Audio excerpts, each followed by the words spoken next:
माळेगाव सहकारी साखर कारखाना निवडणुकीवरून शरद पवार यांनी अजित पवार यांच्यावरती टीका केली आहे। सरकारमध्ये मोठ्या पदावरती असलेल्या व्यक्तींनी सहकारी संस्थांच्या निवडणुका लढवू नये। मी माझ्या 40 वर्षांच्या कारकिर्दीमध्ये सरकारी पदावरती असताना कधीही सहकारी संस्थांच्या निवडणुका लढलेलो नाही, असं शरद पवार यांनी म्हटलंय। ते बारामतीमध्ये पत्रकारांशी अनौपचारिक गप्पा मारत होते, तेव्हा त्यावेळेला त्यांनी ही प्रतिक्रिया दिली आहे। निलेश बुधावले आमचे प्रतिनिधी आपल्याला या संदर्भात माहिती देतील। निलेश, याआधी सुद्धा शरद पवार यांनी टीका केलेली होती। अजित पवार हे निवडणुकीमध्ये उतरल्यामुळे अनेक वेगवेगळ्या पद्धतीच्या टीका टिप्पण्या टोमणे हे सगळं झालेलं होतं आणि आज पुन्हा एकदा अजित पवार यांच्या संदर्भात शरद पवारांनी भाष्य केलं।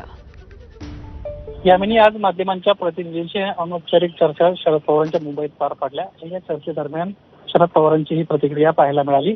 शरद पवारांकडून प्रामुख्यानं आपण गेले 40 वर्ष सहकारी संस्थांच्या निवडणुका लढलो नाहीत, कारण की सत्तेत असणारा व्यक्ती जर अशा सहकारी संस्थांचा प्रमुख असेल तर विरोधकांचे जे काही प्रश्न असतील त्या प्रश्नांना न्याय कसा मिळू शकेल असा सवाल उपस्थित करत अजित पवारांना एक प्रकारे टोला मारल्याचं पाहायला मिळालं।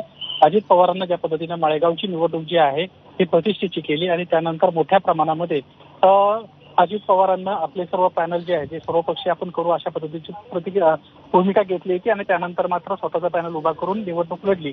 त्यामुळे एक प्रकारे एक जोरदार निवडणूक महाराष्ट्रानं पाहिली आणि त्यानंतर ही शरद पवारांची प्रतिक्रिया अतिशय महत्वाची आहे।